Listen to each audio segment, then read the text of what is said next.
Está de volta o e-commerce à quarta. Em primeiro lugar, quero agradecer a toda a gente que me pediu que o podcast regressasse. Realmente tive a oportunidade no último mês de conversar com muitas pessoas que me foram dando um feedback extremamente positivo sobre este podcast e, portanto, muito obrigada por permitirem que ele continue, porque realmente é o vosso incentivo que faz com que este podcast se mantenha ativo por mais um ano. E prometo que vou ser mais frequente. Eu sei que aquelas resoluções de ano novo, não é? Estamos no início de 2024, aquelas resoluções que todos fazemos de prometo que vou mais vezes ao ginásio, prometo que vou me alimentar melhor e, portanto, a minha promessa prometo que vou ser mais ativa aqui no podcast, porque é realmente um conteúdo que eu gosto, que eu consumo e é um conteúdo com o qual eu consigo vos entregar muito valor. Então, como estamos no início do ano e como típico do início do ano, eu gostava de vos falar daquilo que são as tendências para 2024 e as resoluções também de 2023 para 2024. E porquê eu quero juntar as duas coisas? Porque nem só de tendências nós podemos viver, porque muitas vezes o que acontece, nós olhamos para, nós procuramos dopamina, todos nós procuramos um novo objeto brilhante, procuramos a nova tendência, procuramos um novo projeto diferente. Acontece-nos a todos, não sou só eu, não são só vocês que estão desse lado. E eu sei que isso nos leva a que muitas vezes nós vamos à procura de algo diferente, algo impulsionador do nosso negócio, mas até diferente. Mas a verdade é que a novidade, sim, é importante e é importante em termos de projeto, em termos de produto, até para o nosso cliente se envolver no nosso negócio, nós devemos ir trazendo novidade, mas, acima de tudo, o mais importante é nós percebermos onde é que nós podemos apostar na novidade, mas também crescer naquilo que é o básico bem feito, naquilo que é o mínimo que nós devemos fazer para conseguir ter resultados. Porque é uma das coisas que eu vejo muitas vezes. Às vezes as pessoas vêm ter comigo e dizem: os meus resultados já não são o que eram, e nós vamos analisar e efetivamente já não são o que eram, mas provavelmente porque houve uma mudança no mercado e isso obriga-nos a estar atentos às mudanças e obriga-nos a fazer também o básico bem feito, que é perceber quais são as tendências, mas também perceber que mudanças estão a existir no mercado e de que forma é que o cliente está diferente para nós podermos apostar e entregar valor de uma forma diferente ao cliente. Então, resoluções mais tendências e serão reduzidas, porque este para mim também é um ano de minimalismo. Uma das minhas resoluções foi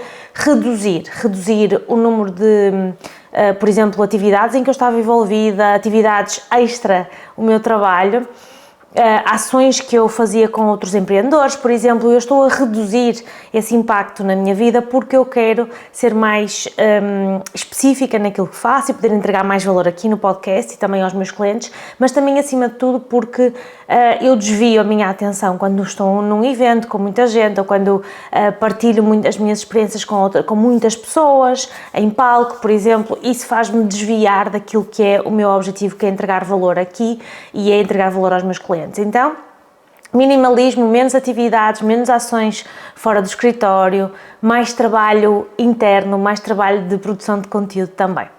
Então vamos a isso. Em termos de resoluções de novo ano, o que é que para mim são os pontos mais importantes? Em primeiro lugar, como eu já disse, fazer o básico bem feito. Isto significa o quê? Significa que se eu ainda não sei otimizar as descrições e os títulos dos meus produtos, é isso que eu tenho que fazer.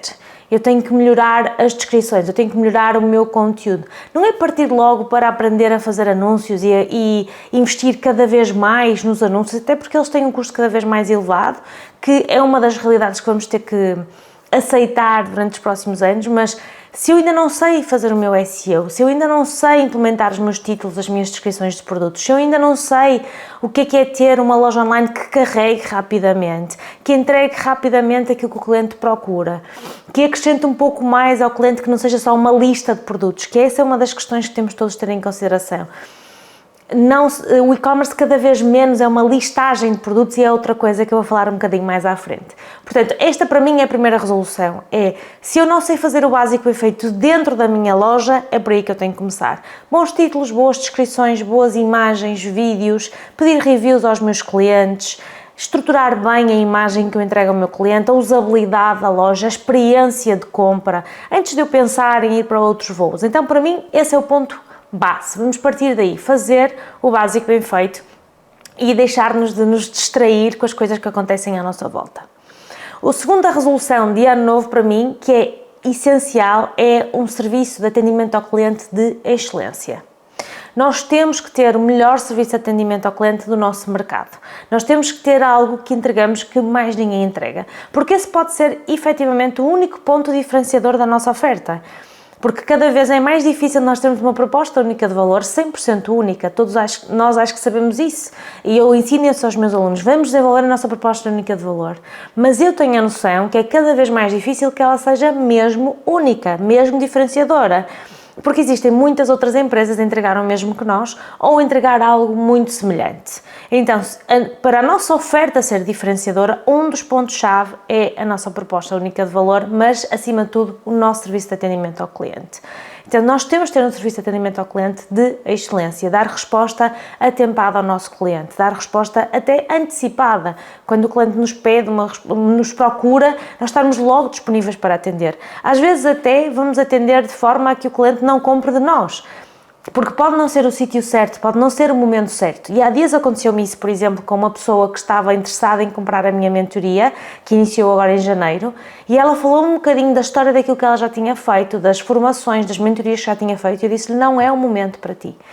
É o momento de investires em aplicar aquilo que já aprendeste noutros sítios e depois sim voltarmos a falar. Portanto, é muito importante que o nosso atendimento ao cliente e que a nossa forma de atender o nosso cliente, sejamos nós, seja alguém em que delegamos essa tarefa, tenha esta mentalidade. O cliente em primeiro lugar, servir o cliente. Eu sei que há questões que são injustas às vezes o cliente é injusto connosco, às vezes acusa-nos de coisas que não são realidade, ou até nos provoca um sentimento de bem, estão aqui a tentar me enganar, porque o próprio cliente tenta devolver produtos já usados, ou pronto, há assim sempre uma série de questões que nos podem acontecer, é verdade.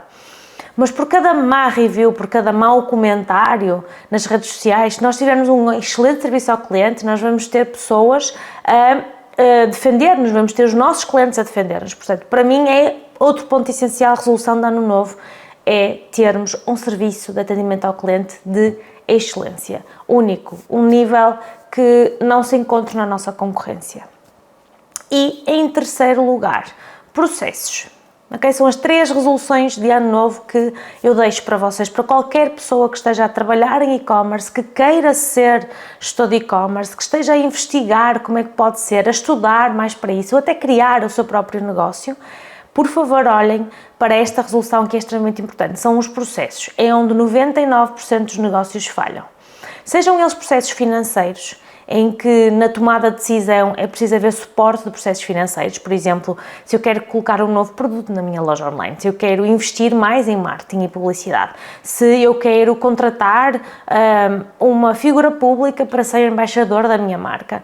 Existem aqui processos financeiros essenciais. Avaliar os resultados, avaliar os nossos números, pedir suporte a quem nos dá suporte contabilístico e financeiro para analisarmos em conjunto estes números, porque são essenciais, e também termos a garantia de que o nosso orçamento está feito, portanto o orçamento para o ano, o orçamento de vendas, o orçamento de custos, que vamos acompanhando estes números constantemente, porque é muito fácil nós nos apaixonarmos por aquilo que estamos a fazer, apaixonarmos pelo nosso negócio, apaixonarmos por o projeto que temos em mãos e derrapa. E eu falo na primeira pessoa, e isto é muito importante para mim, cada vez mais ser mais transparente em relação a estas coisas. Eu já derrapei muito nos meus projetos, principalmente financeiramente.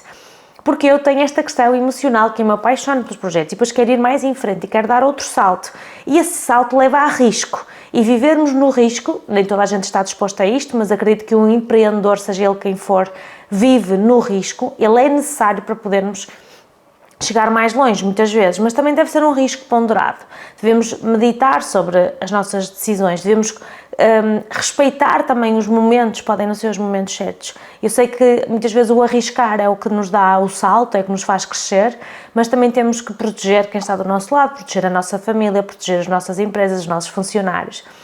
Portanto, isto para mim é essencial e fundamental, também toda a questão dos processos. Os processos vão ao atendimento, à produção de conteúdo, a como é que nós colocamos produtos novos na loja online, como é que nós gerimos o serviço de apoio ao cliente, mais uma vez, como é que nós integramos com novas transportadoras, novos métodos de pagamento, quais são o que é que influencia a nossa tomada de decisão, que também é muito importante quando queremos delegar, porque não é possível um negócio crescer sem processos. Primeiro, não é vendável, Ninguém quer comprar um negócio que não esteja estabelecido sem o seu dono, sem a cabecilha que está à frente do projeto. Por outro lado, comprar um negócio em que tenha que manter o dono para sempre não é interessante para quem compra e também não é interessante para quem vende, porque quem vende quer se afastar mais dia menos dia. Portanto, toda a parte de processos é essencial. Perceber quanto tempo é que eu demoro para encomendar um novo produto a um fornecedor, qual é que é a minha rotina de encomendar, quais são as necessidades que eu tenho que suprimir quando encomendo. Por exemplo, quando é que eu faço contagens de estoque, porque a contagem de estoque apenas anual, a contagem de inventário anual tem um problema, que é nós temos que fechar a atividade para podermos fazer essa contagem de estoque muitas vezes. E se nós pudermos fazê-lo numa manhã, como é o caso da Chaec, nós fazemos uma contagem de estoque numa manhã, está ok, mas eu conheço empresas que fecham 2, 3 dias, uma semana para fazer contagem de estoques. Então, por que não fazê-lo com mais frequência, fazer uma atualização mais frequente? E tudo isto faz parte dos nossos processos, faz parte da gestão do nosso negócio e daquilo que eu gostava que vocês levassem para, então, 2024. Estes 3 pontos, essas 3 resoluções são importantíssimas. Fazer o básico bem feito, ter um atendimento ao cliente de excelência e definirem e estruturarem muito bem os vossos processos, que é onde a maior parte das empresas falha quando está principalmente numa fase de crescimento. Então vamos a 3 tendências também, e para mim estas tendências estão relacionadas com as outras, por isso é que também escolhi estas 3 tendências e estas 3 resoluções. As 3 tendências, começo por inteligência artificial, que eu acho que não é novo para ninguém. Ninguém hoje em dia que navega online deixa de ser impactado por notícias de inteligência artificial, do ChatGPT e muitas outras, Midjourney e muitas outras plataformas, DALL-E, que nos permitem criar imagens, criar vídeos até. Temos até a possibilidade de criar textos e eu uso o ChatGPT no meu dia-a-dia, é uma ferramenta que eu vou usar cada vez mais e também estou cada vez a desenvolver mais as minhas competências nesse sentido, porque a ferramenta por si sozinha não faz nada. Nós precisamos de dar os inputs, mas também temos que analisar o output, porque existem, por exemplo, cada vez mais anúncios de tecnologias que nos permitem usar automaticamente estas ferramentas, por exemplo, integrar com bots e esses bots fazer postagens automáticas nas redes sociais ou responder automaticamente a clientes. E, na minha opinião, isso só é possível, efetivamente possível, se a máquina aprender o suficiente sobre aquilo que eu desejo, sobre aquilo que eu quero. Por exemplo, se eu tiver um processo de atendimento escrito com regras específicas, aí sim eu posso dar à máquina e a máquina vai responder de acordo com aquilo que são as minhas regras, a minha forma de comunicar. Mas também levar a que há um determinado ponto em que ele tem que ser passado o atendimento para um ser humano. Outro ponto muito importante é que todas estas ferramentas que eu tenho analisado têm um português do Brasil bastante bom, mas o português de Portugal não é o mais correto. E isto para mim é um ponto muito, muito importante, porque eu atuo no mercado nacional, eu comunico com portugueses, eu poderia comunicar em inglês apenas, e em inglês, claro está, os resultados são ótimos, mas pelo facto de eu comunicar no mercado nacional, eu prefiro validar todos os conteúdos que a máquina me devolve. Então, não há nenhum conteúdo que eu não vá rever, que eu não vá analisar, não vá perceber se está realmente alinhado com a nossa cultura, a nossa língua, e é importante nós fazermos essa análise. Eu acho que neste momento um ser humano consegue fazê-lo de uma forma diferente, enquanto que nós não tivermos máquinas 100% em cada uma das línguas. E claro está, quem está desse lado pode me dizer, mas eu conheço esta ferramenta ou aquela que eu já uso e já me permite estar muito próximo. Ótimo, perfeito. Mas ainda assim eu acho que existe a necessidade de nós validarmos, principalmente quando se tratam de questões culturais muito profundas nossas. Além da língua, também existem realmente estas questões culturais que é preciso ter em consideração, e formas de falar e formas de nos posicionarmos junto do cliente. E até eu vejo, por exemplo, muitas pessoas brasileiras, muitos produtores de conteúdo, infoprodutores a aproximar-se do mercado nacional, do mercado português, e são muito bons no que fazem, mas depois há uma falha na aculturação ao mercado, há uma falha não na forma como nós falamos, porque nós entendemos a língua, mas na forma como nós aceitamos a forma de vender e a forma de comunicar connosco na venda, que é realmente diferente. Portanto, usar inteligência artificial, sim. Há pouco eu falei de fazer o básico bem feito e acho que a inteligência artificial permite-nos ainda fazer melhor este básico bem feito. Por exemplo, fazer conteúdo de SEO, quando é em termos de conteúdo, não em termos técnicos, mas em termos de conteúdo permite-nos trabalhar ferramentas que já nos fazem automaticamente os nossos conteúdos para SEO, não só que vão buscar à página, que isso já é comum, ir buscar trechos da nossa página, de conteúdo que está na página e construir aquilo que é a otimização, mas também conseguir, por exemplo, traduzir em várias línguas, mas com expressões locais. Não é uma tradução literal que nós fazemos em qualquer ferramenta online, mas sim uma tradução pensada na cultura daquele país. Já muito avançada. Como eu disse ainda há pouquinho, eu gosto de validar, eu gosto de ver se está realmente, e analisar e ler se está realmente junto da nossa língua e da nossa cultura, mas em conteúdos curtos, em frases relativamente curtas, que em tudo aquilo que nós otimizamos para Google e imagens e mesmo descrições de produtos mais complexas, estas ferramentas já estão muito bem apuradas e já conseguimos ter bastantes automatismos. Então também não é desculpa nós não fazermos as coisas. Nós só não fazemos se não soubermos e aprendemos a fazê-lo. Mas não há desculpa para nós não fazermos bom SEO, não há desculpa para nós não produzirmos bom conteúdo para redes sociais.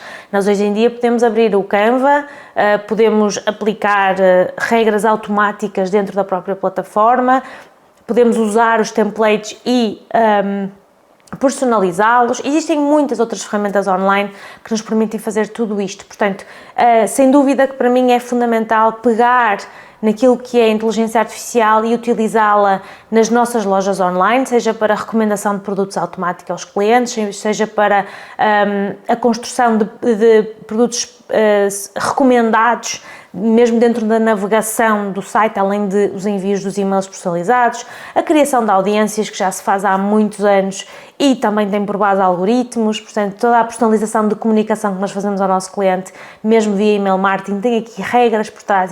Isto leva também à utilização de muita inteligência artificial, dependendo das plataformas. Aliás, um dos artigos que eu vi mais interessantes sobre este tema foi: a Amazon usa inteligência artificial há mais de 20 anos, porque é verdade, as recomendações que eles foram os primeiros a fazer, as recomendações na plataforma, as recomendações via e-mail, quem comprou isto também comprou aquilo, frequentemente comprados juntos, tudo isto já usava a inteligência artificial, não é algo novo, mas é algo que ganhou expansão no último ano, nos últimos 12 meses, com a tecnologia, e portanto é bastante interessante também vê-lo e acho que é realmente um dos pontos essenciais que nós devemos implementar, seja na nossa logística, porque podemos usar um sistema logístico mais eficiente, seja porque vamos desenvolver melhores produtos, porque vamos utilizar a inteligência artificial para saber o que é que o cliente mais diz online ou gosta online, seja porque vamos poder, por exemplo, produzir melhor anúncios, porque vamos, por exemplo, uma estratégia que eu vi que é bastante interessante e que já adotei, pegar em várias reviews de clientes, passar numa ferramenta de inteligência artificial essas reviews e pedir, então constrói-me qual é o anúncio ideal para atrair novos clientes com base naquilo que os clientes me dizem que gostam e que procuram da minha marca. Portanto, há aqui muita oportunidade que nós podemos utilizar com a inteligência artificial, além dos bots, além do conteúdo, além de personalização. Nós podemos usar as ferramentas a nosso favor e eu sou completamente adepta delas. Por outro lado, uma das tendências que eu vejo que vai acontecer também um bocadinho relacionada aqui com a inteligência artificial tem a ver com provavelmente a nossa maior rapidez de otimização de plataformas, a nossa maior rapidez de produção de conteúdo, a nossa maior rapidez de chegar ao mercado, até de produção de produtos, até de teste de novos produtos no mercado. Nós provavelmente vamos conseguir aumentar esta rapidez, mas também reduzir recursos humanos. E a verdade é que uma das maiores dificuldades que qualquer negócio de e-commerce tem é ter equipas, porque existem custos associados aos recursos humanos, como é lógico, e também existe uma dificuldade de manter as equipas, de manter um negócio estável com as equipas muitas vezes. Então, recorrendo a estas tecnologias, vamos ver provavelmente uma redução de recursos humanos, ou pelo menos recursos humanos mais qualificados, preocupados mais com, por exemplo, departamentos de marketing que seja assumido que usam a inteligência artificial, lojas online que seja assumido que estejam baseadas nestas tecnologias, que mais uma vez precisam de processos, precisam de regras, precisam de seres humanos que estejam por trás a criar estas ideias e depois a implementar com base na tecnologia. Portanto, acho que é outra das questões que eu vejo a acontecer cada vez mais, e acho que é um dos pontos muito importantes também relacionado com esta questão da inteligência artificial. Portanto, temos a inteligência artificial, mas também vamos ter redução de recursos humanos porque a tecnologia nos permite. Por outro lado, esta tecnologia também é mais democrática, porque enquanto que há 20 anos a Amazon é que o fazia, outras empresas é que tiveram a capacidade financeira de contratar pessoas, hoje em dia torna-se mais democrático, que o acesso à tecnologia com um Shopify, com a nossa capacidade de criar marcas de forma autónoma, de criar produtos, de criar conceitos, de testar de forma autónoma. Portanto, cada vez mais eu vejo isto também a acontecer, que é a nossa autonomia na gestão do nosso negócio, no crescimento do negócio, porque temos tecnologia que nos suporta a isto. E por isso, uma das tendências que também acredito que vai ser chave em 2024 é cada vez mais a construção do nosso próprio negócio. E não tem que ser algo que seja logo a nossa principal fonte de rendimento. Eu acredito cada vez mais, pelas tendências que eu sigo, pelas personalidades e pessoas que eu sigo também, eu vejo que é cada vez mais possível nós construirmos o nosso próprio negócio, construirmos um side job, construirmos algo que eu possa fazer nos tempos livres, que me permita um rendimento extra, mas que também me permita outra coisa, que é muitas vezes estimular criatividade, estimular outras formas de ver o mundo, outros conceitos, que muita gente começa online porque até quer este rendimento extra, outras pessoas começam porque simplesmente querem sair do mundo onde estão inseridos, ou começam porque têm um conhecimento e então querem passar a trabalhar como freelancers, etc. Mas o que eu acho que vai realmente acontecer é cada vez mais pessoas, com a disponibilidade que a tecnologia nos dá, terem os seus próprios negócios, nem que sejam mais reduzidos, e cada vez mais eu vejo as pessoas envolvidas em terem o seu próprio negócio. Como é que eu vejo isto? Vejo equipas de marketing a terem dificuldade em recrutar, vejo equipas de lojas online a terem dificuldade em recrutar pessoas. Portanto, por um lado temos mais tecnologia, mas por outro lado também temos mais dificuldade em recrutar pessoas qualificadas para trabalhar com a tecnologia, não chega só à tecnologia. E porquê que isto acontece? Porque muitas pessoas obtêm conhecimento, experiência dentro das empresas e decidem criar o seu próprio negócio. Eu tenho visto isto acontecer, acompanho os meus alunos da mentoria Vender Online, mas também acompanho dentro do acelerador, vejo pessoas que têm um emprego durante o dia, muita gente no acelerador tem esta realidade, tem um emprego diário e depois tem o seu outro negócio, a sua loja online. Ou pessoas que até começaram por ter a loja online, mas os negócios nem sempre funcionam exatamente como nós queremos e que decidem ter um emprego full-time, mas também ter a sua loja online. Portanto, aquilo que eu vejo acontecer e que eu acredito que vai ser um cenário futuro deste ano e dos próximos é cada vez mais pessoas terem o seu microprojeto, o seu pequeno projeto, a sua loja online, o seu negócio paralelo, que vão conseguir construir a partir das redes sociais e que vão construir a partir de conhecimento que existe disponível online e esta aprendizagem constante que fazemos. Por isso também é muito importante nós, enquanto gestores de negócios, estarmos atentos a isto, porque as pessoas que quiserem ficar dentro do nosso negócio vão querer outras oportunidades, vão querer dar outros saltos. Já não é só a realidade da minha geração de trabalha-se 2 ou 3 anos numa empresa, já não é só isso. É uma geração que quer empreender, que quer construir, que quer crescer, que quer ter a sua liberdade, a sua disponibilidade e, portanto, acho que nós, enquanto gestores de negócios, também vamos ter que estar disponíveis para não ter as pessoas dentro de portas, mas poder trabalhar com elas na mesma, mas de forma terceirizada. Então vamos lhes dar essas oportunidades e vamos dar a possibilidade de que temos menos recursos dentro de portas, mas vamos ter mais sinergias, vamos ter mais crescimento em conjunto. Há aqui uma terceira, então, tendência que eu quero deixar antes de finalizar este episódio do podcast, que é a transformação que hoje existe. Já toquei um bocadinho neste assunto aqui de hoje já não temos uma loja online como sendo um catálogo de produtos. Não é esta a realidade. Cada vez mais vemos infoprodução com produto, até porque pode ser uma forma de atrair os meus potenciais clientes. Quando eu tenho um bom infoproduto, as pessoas depois podem querer utilizar os produtos que eu recomendo nesse infoproduto, pode começar por aí. Pode ser também pelo facto de eu conseguir construir uma comunidade digital, eu construo esta comunidade e depois é a comunidade que compra os meus produtos. Eu já vejo isso, acompanho isso nos Estados Unidos, com empresas que, por exemplo, vendem suplementos alimentares e depois têm uma comunidade dentro da loja online que tem uma subscrição, por exemplo, de acesso a conteúdo exclusivo, a lives, a treinos em grupo, por exemplo, e depois tem essa parte da suplementação, portanto está englobado, está em conjunto.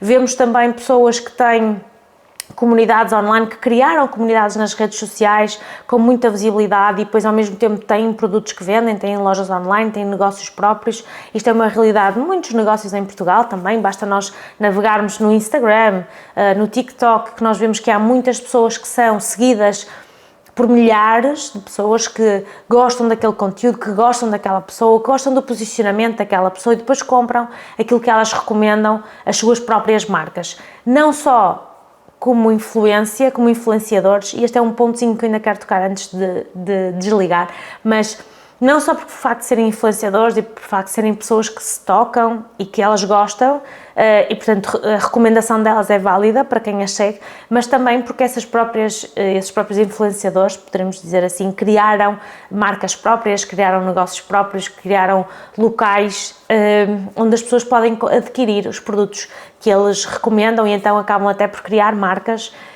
que vão conseguir viver muito mais longo tempo do que apenas a sua marca visível nas redes sociais ou do que o seu nome que nós vemos nas redes sociais. Então, só para fechar, qual é que é a minha opinião? Já não vou falar de tendências, vou falar de uma opinião muito própria, porque a verdade é que as lojas online precisam de se reinventar. Quem nasceu lá no início dos anos 2000, quem entrou em 2009, 2010, 2014, teve oportunidades muito, muito boas para criar negócios de e-commerce, porque a verdade é que as oportunidades existiam, não existia concorrência, as ferramentas que existiam eram mais reduzidas, não existia tanta necessidade de publicidade online, não havia tanta concorrência, mais uma vez, e hoje em dia é necessário nós explorarmos outras oportunidades, outras formas de conseguir chegar às pessoas, que não seja só a partir de publicidade, que não seja só a partir de anúncios. E eu sou uma pessoa adepta dos anúncios, mas a verdade é que nós precisamos de explorar outras áreas. Então, uma das áreas que toda a gente foi explorando nos últimos anos foram os influenciadores, foram os produtores de conteúdo digitais, que são duas coisas muito diferentes. Um produtor de conteúdo, alguém que fala sobre a marca porque utilizou, porque experimentou, porque mostrou que gostou, tenha sido oferta ou pago, seja o que for, mas que tenha aqui uma relação com a marca e que mostre, é muito diferente de um influenciador. Muitas vezes um influenciador era simplesmente pago para fazer um post, para falar sobre aquela marca, mas não havia uma continuidade, não havia uma relação também no longo prazo. E um produtor de conteúdo produz conteúdo que a marca depois utiliza noutros canais, enquanto que o influenciador muitas vezes é só faz X stories, ou faz X posts, etc.